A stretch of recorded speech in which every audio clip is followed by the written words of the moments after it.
All right, so this is the assignment on explaining performance concepts.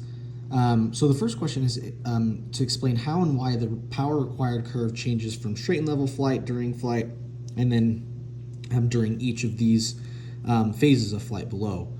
So during climb out, in order to climb, more power is required. In order for an aircraft to climb and accelerate, more power is required to do that because of the drag that you will need to be overcoming while climbing, that drag and the gravity that you'll be overcoming while climbing.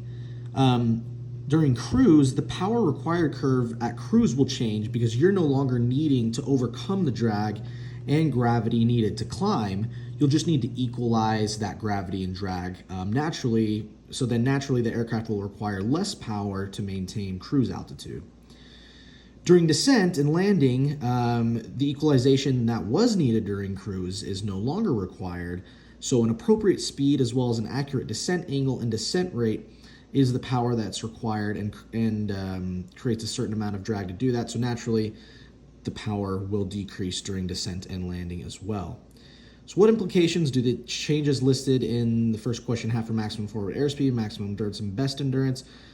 Implications that the changes that are made in the power required curve change in each phase of flight depending on the task at hand.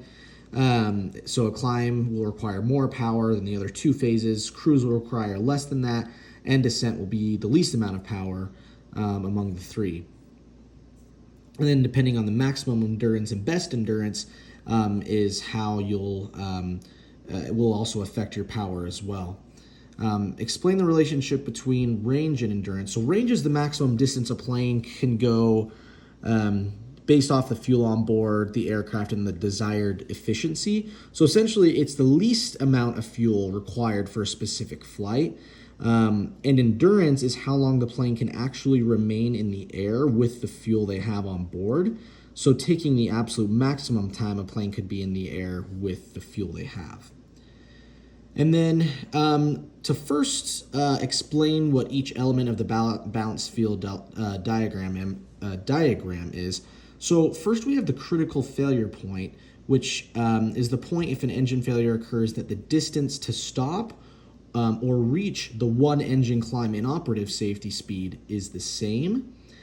Accelerate all engines is the distance it will take a multi-engine plane to accelerate to the one engine inoperative climb safety speed if all engines are operative. The accelerate one engine out is the distance it will take a multi-engine plane to accelerate to the one distance inoperative climb safety speed with one engine out. Decelerate is the distance it would take to stop the aircraft after an engine fails at the critical failure point. V2 is the takeoff safety speed, or the speed an aircraft can climb safely with one engine inoperative. And then your V1 speed is the engine failure recognition speed, or your takeoff decision speed. So this is the speed where a takeoff must be continued even with an engine failure or a different malfunction or problem, like a flat tire, an engine fire, something like that.